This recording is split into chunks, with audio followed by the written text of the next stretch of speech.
The Volpe fortress didn't just house power, it exhaled it. Polished onyx floors stretched like frozen ink beneath vaulted ceilings that swallowed the light of every crystal chandelier. The gargoyles perched on the iron balconies watched with hollow, hungry eyes, silent sentinels to a century of men who had carved an empire out of whispers, steel, and absolute unyielding silence. Remy West moved through these halls like a shadow that had forgotten its owner. Her maid's uniform was still sharp with the scent of cheap detergent and the stiff, unforgiving starch of a life in service.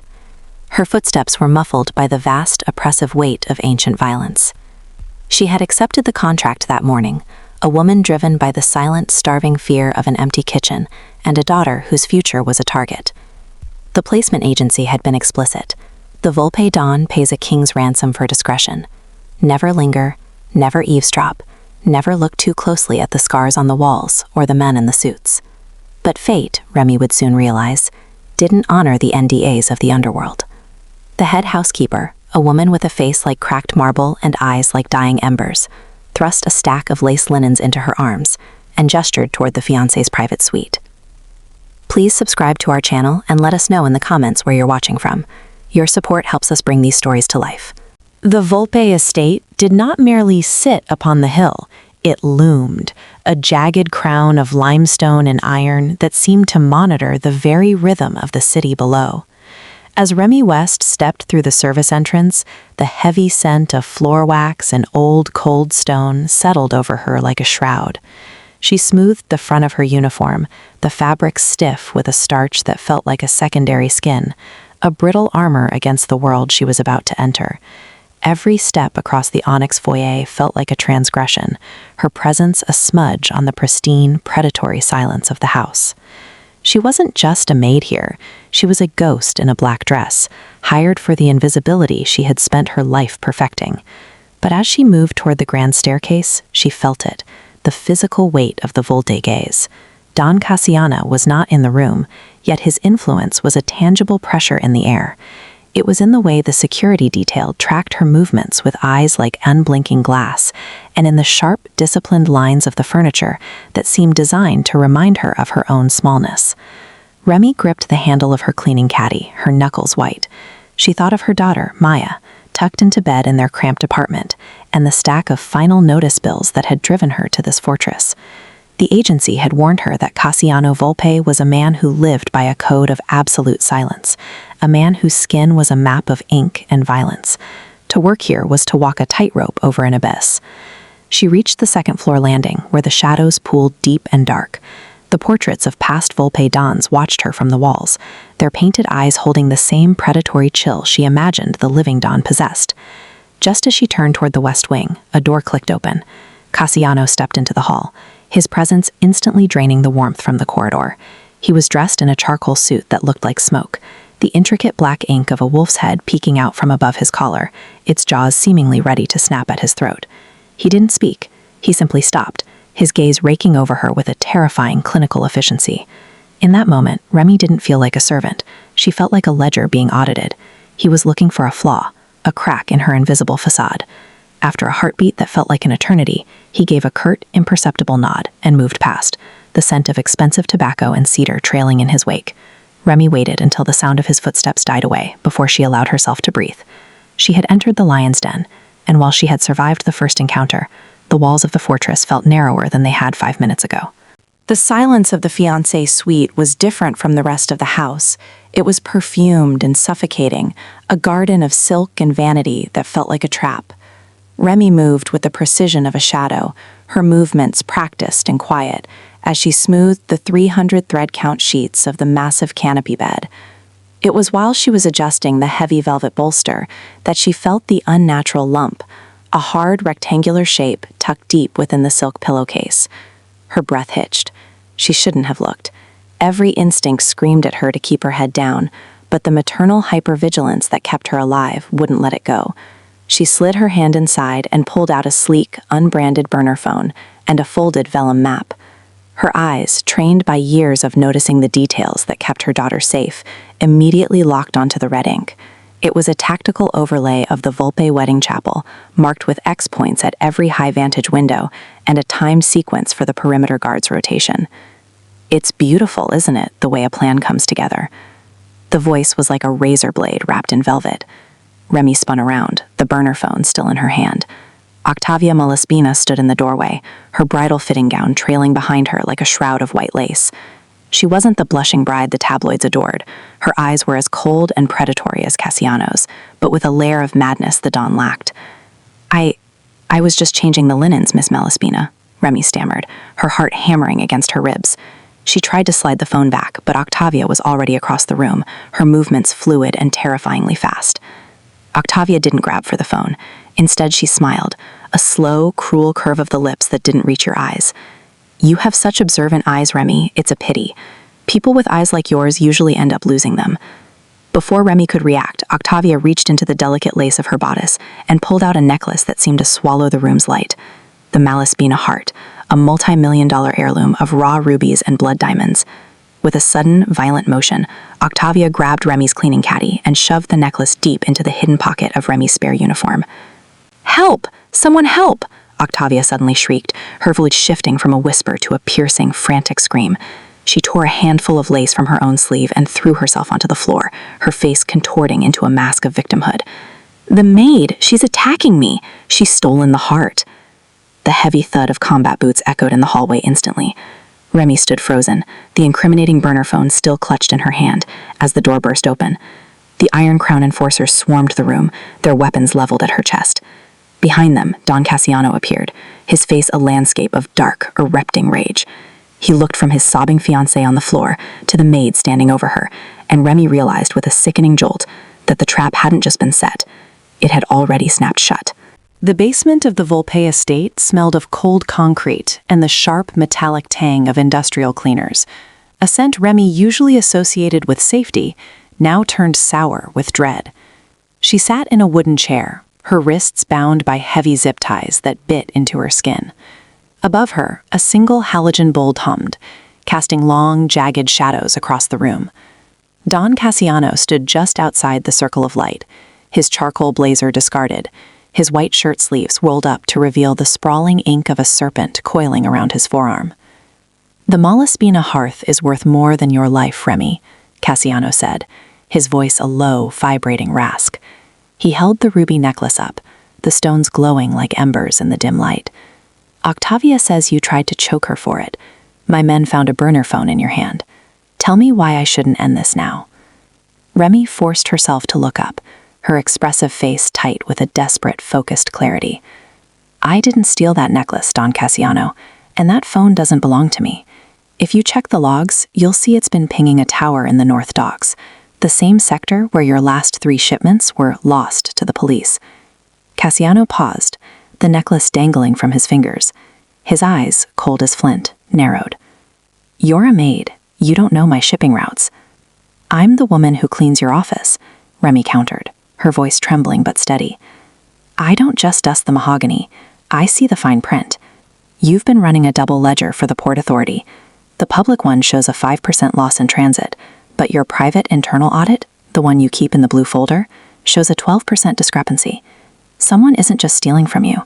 They're using your own security codes to ghost the manifests." Cassiano stepped into the light, his presence heavy and suffocating. He leaned down, his face inches from hers. The wolf tattoo on his neck seemed to pulse with his heartbeat. "And you think Octavia is involved?" "The map on that phone," Remy whispered. "It isn't just a wedding plan. It's a synchronized strike. It marks the dead zones in your perimeter, places where the cameras have a 4-second lag during the guard rotation. Only someone with access to your master security server could have mapped that." She watched as the rage in his eyes shifted. It didn't disappear, but it changed direction, turning away from her and toward the invisible rot in his own house. He reached out, not to strike her, but to grip the back of her chair. "You noticed a 4-second lag?" he asked, a grim fascination touching his features. "I have a daughter to get home to," Remy replied, her eyes burning with maternal fire. "I notice everything that might stop me from doing that. Your fiancée isn't planning a wedding, Cassiano. She's planning a funeral. Yours." The halogen light hummed, a persistent, biting sound that filled the silence as Cassiano processed her words. He didn't move for a long time, his shadow stretching across the damp concrete like a stain. Finally, he reached into his pocket and pulled out the vellum map Remy had found in the silk pillowcase. He smoothed it out on a scarred metal table, the tactical markings glowing under the harsh bulb. "Show me," he commanded, his voice a low, dangerous velvet. Remy leaned forward, her wrists still straining against the zip ties. "The red X on the bell tower isn't for a floral arrangement," she said, her eyes scanning the blueprints with a photographic intensity. "Look at the angle. From that height, a shooter has a clear line of sight to the altar. But more importantly, they are perfectly positioned to hit the fuel lines of the backup generators in the garden." She tapped a finger against the paper, pointing to a series of seemingly random numbers scribbled in the margin. Not dates, but coordinates. These aren't just locations. They're GPS offsets for a long-range ballistic computer. They've already accounted for the wind shear from the valley. Cassiano's face remained a mask of stone, but the way his jaw tightened told her he was listening. He pulled his own smartphone out and accessed a private, encrypted server. He began cross-referencing the numbers Remy provided against the logistics of the wedding security detail. The security team for the bell tower was hand-picked by Octavia's brother, Cassiano whispered, more to himself than to her.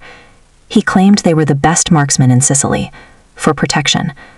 "They are marksmen," Remy countered, "but not for you. Look at the timing of the exit routes, highlighted in blue. They don't lead to the safe rooms. They lead to the service gate that's scheduled to be unlocked for the catering vans at exactly 2:15 p.m., the same moment you're supposed to say your vows."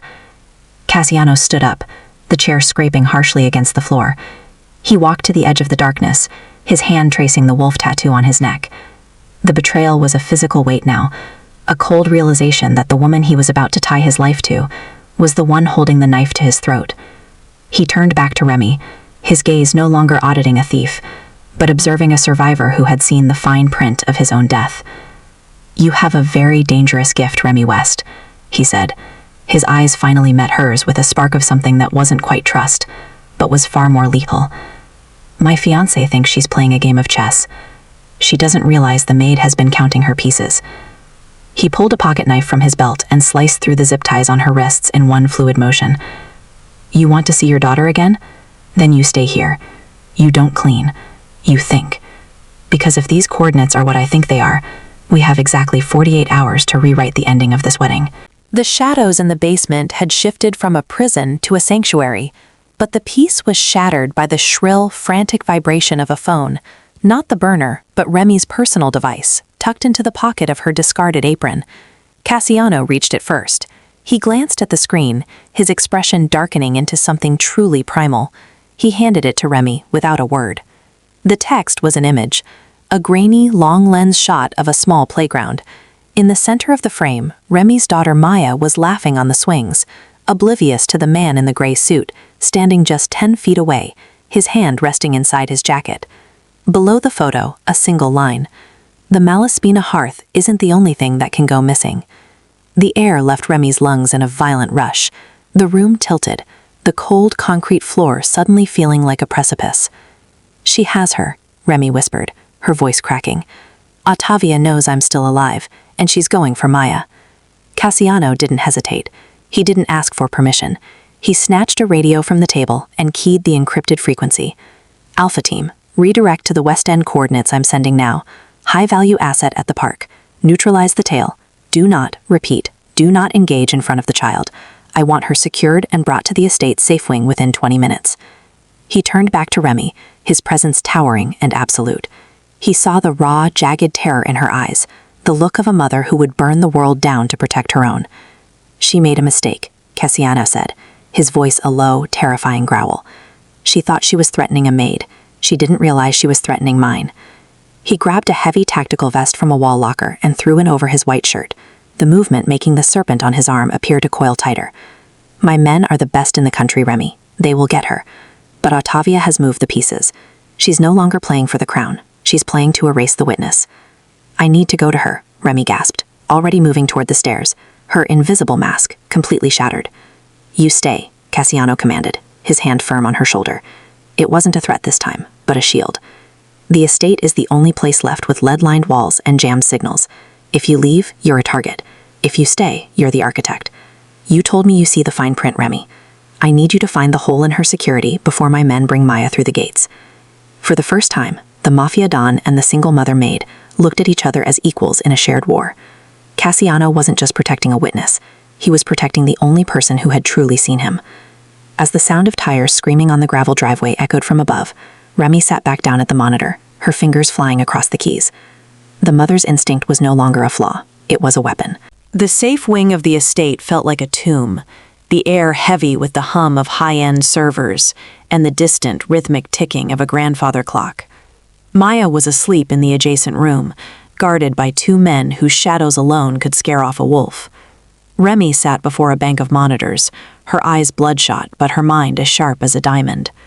Across from her, Cassiano sat in the dark, his presence a silent, brooding anchor.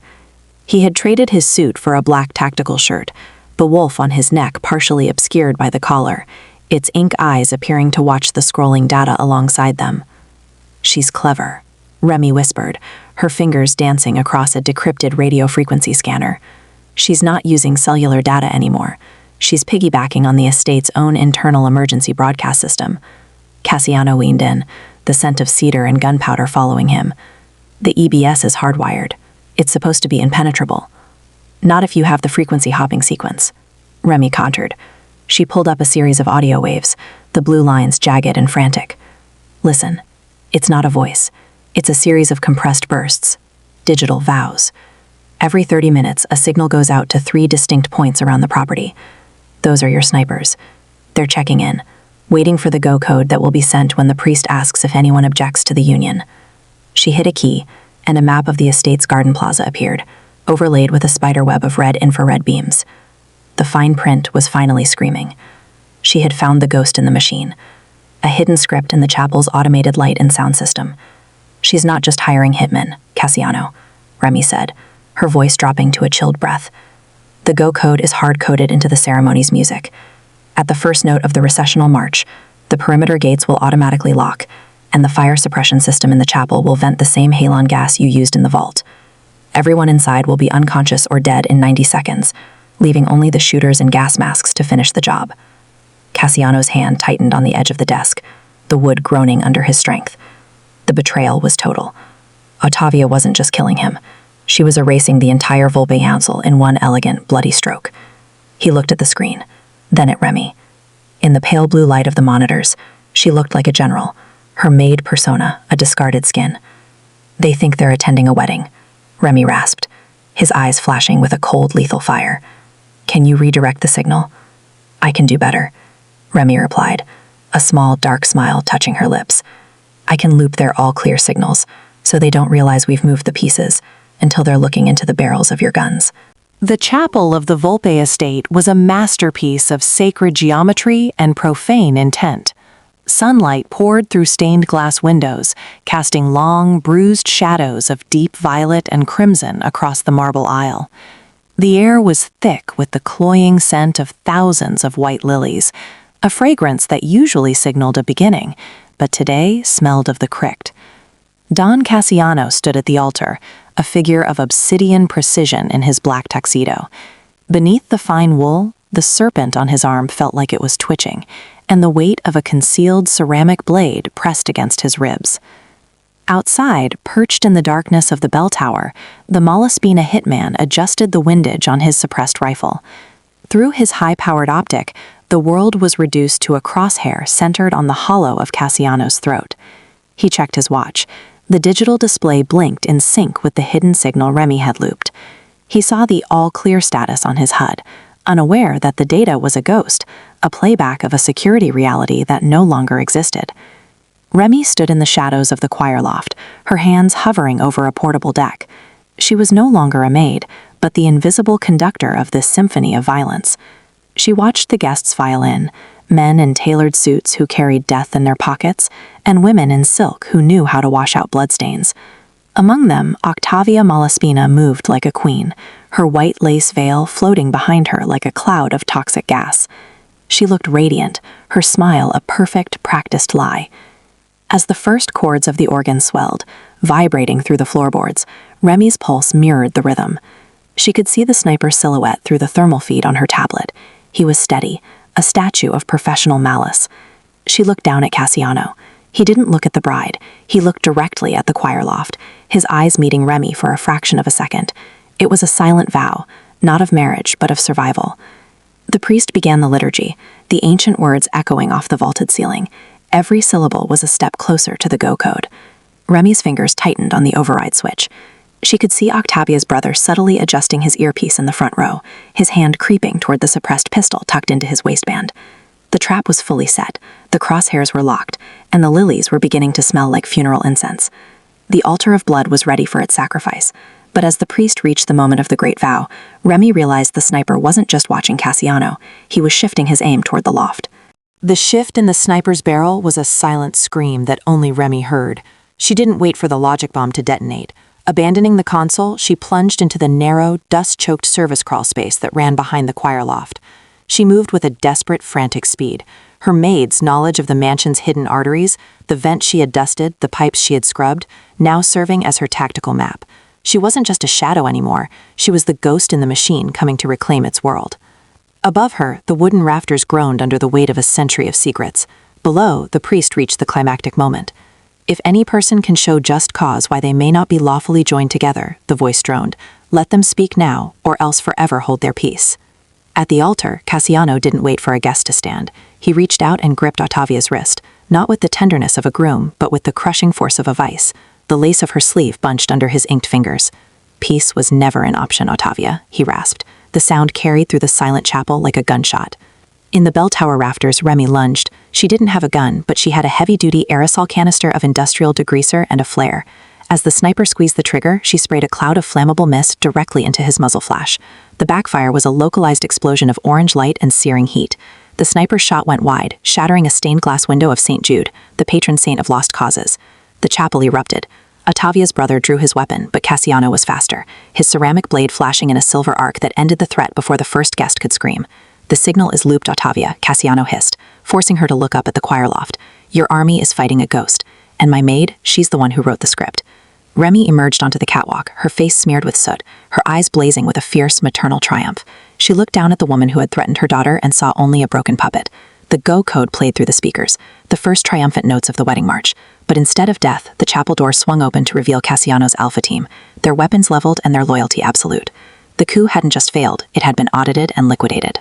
The smoke from the bell tower had long since cleared, but the atmosphere in Don Cassiano's private study remained heavy with the scent of permanent change. Remy West stood by the floor-to-ceiling window, looking out over the city. She was no longer wearing the stiff, starched black dress and the white headpiece of the invisible help. She wore a tailored suit of charcoal silk, her hands steady as they rested on the edge of a mahogany desk that had seen more blood than ink. Beside her, a tablet displayed a live feed of a secure villa in the hills, where Maya was playing in a sun-drenched garden, protected by a security detail that reported only to Remy. The final modus bills were gone, incinerated alongside the Malaspina betrayal. In their place was a new reality, one where Remy didn't just observe the world, she shaped it. Cassiano sat in his high-backed chair, the serpent on his arm disappearing into the sleeve of a fresh white shirt. He watched her with a look that was no longer clinical or predatory, but deeply respectful. He slid a single sheet of paper across the desk, the new contract. The Malaspina assets have been seized, Cassiano said, his voice a low, rhythmic rumble. The fine print you found in their shipping manifests led us to 3 offshore accounts they thought were ghosted. You've doubled the Volpe liquid assets in 48 hours. I didn't do it for the money, Cassiano, Remy replied, turning to meet his gaze. Her expressive face was calm, the alarm of the previous days replaced by a lethal, tactical stillness. I did it because Octavia forgot that the person who cleans the floors sees the foundation. She thought I was a maid. She didn't realize I was the auditor. Cassiano leaned forward, his large, tattooed hand resting on the table. The city thinks you died in the chapel fire. As far as the council is concerned, Remy West and her daughter are ghosts. But in this room, you are the mind that keeps the Iron Crown from rusting. You see the lag in the cameras, the discrepancies in the ledgers, and the lies in the smiles. He handed her a specialized gold-plated key, not to a broom closet, but to the master server room. I don't need someone to dust my office, Remy. I need someone to tell me when the walls are talking. You are no longer the help. You are the shadow that makes sure the sun never sets on this family. Remy took the key, its weight a promise of a future where Maya would never have to be invisible to be safe. She sat in the chair opposite the dawn, the shadow behind the throne finally finding its seat. Let's look at the North Dock logistics again, Remy said, her fingers already waking the screen. There's a 3% leak in the fuel tax that your new conciliere is trying to hide.